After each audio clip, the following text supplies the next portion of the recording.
The scene starts around a normal dining table, where Alan proudly announces that Jake is finally moving on to junior high. But here's the twist. Jake is definitely not a top student. He barely passed summer school, and the administration basically pushed him through because they were completely sick of him and decided it was in everyone's best interest to just let him move on. Charlie's reaction here is absolute gold. He just looks up, totally unfazed, and says, "Hey, whatever, I'm proud of you, man, for hanging in there." Now comes the absolute best part of the video, Alan's ultimate survival guide. For Alan, middle school is not a place for education, it is a literal war zone. He gives Jake his very first golden rule: decoy money. Always keep your real lunch money hidden inside your shoe and keep some loose change in your pocket. Why? Because the big kids will not stop beating you until they get something, and when they hold you by your ankles to plunge your head in the toilet, that change will save your life. And then Charlie chimes in with his own brilliant logic, telling Jake not to freak out because it is not so much plunging as it is just a light dipping.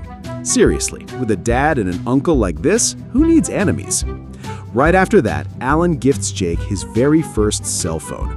Usually, parents give kids a phone to stay connected or study, but Alan calls it an emergency tool. An emergency like what? Like, "Dad, come get me. I am stuffed in my locker and my underwear is wet." Yes, that is Alan's actual childhood trauma.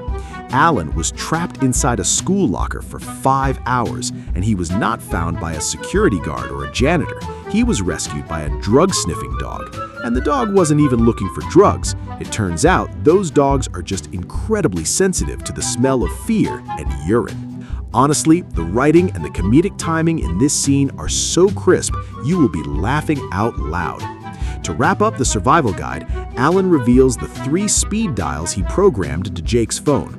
Speed dial 1 is Alan, speed dial 2 is the nurse's office, and speed dial 3 goes straight to the police.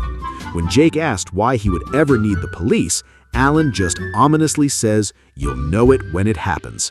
And his absolute masterpiece of final advice: if there's ever a race riot at school, try not to take sides, just tell everyone you're neutral. In just a short 4-minute clip, the creators of 2.5 Men delivered exactly what made this show a massive hit: dark, highly relatable, and incredibly funny humor. Alan's character is the ultimate loser, but his advice is terrifyingly hilarious. If you want to look back at your school days through a crazy comedic lens, you absolutely have to watch this clip. Which of Alan's survival tips did you find the funniest? Let me know in the comments below, smash that like button, subscribe to the channel, and remember to always keep your lunch money in your shoe. Catch you guys in the next video. Take care.